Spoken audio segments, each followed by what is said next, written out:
মানে যে ট্রেডটা লস হয় সেই ট্রেডটা আপনারা ঘন্টার পর ঘন্টা দিনের পর দিন হোল্ড করেন আপনার অ্যাকাউন্ট জিরো না হওয়া পর্যন্ত। বাট যখনই আপনার ট্রেড প্রফিটে যায় তখন আপনার মাথা ঠিক থাকে না, তখন আপনার মাথায় কাজ করে না।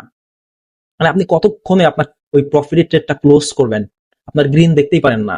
আপনার টিপি থাকে মেবি 400 পিপস, আপনার 50 পিপস আপনার ট্রেড প্রফিট আসলে আপনি ট্রেড ক্লোজ করার জন্য পাগল হয়ে যান কেন? আপনি কি জানেন মার্কেট কি করবে?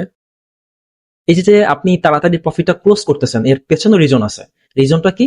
কারণ আপনি দিনে ট্রেড করেন 30টা 40টা, আপনি দিনে অনেক ট্রেড করেন, ম্যাক্সিমাম ট্রেডই তো লস হয়। আর যখন আপনার লস হয় তখন আপনার কি হয় যে আপনি ট্রেড প্রফিট একটু দেখেন, তারপরে আপনার স্টপ লস হিট হয়ে যায়।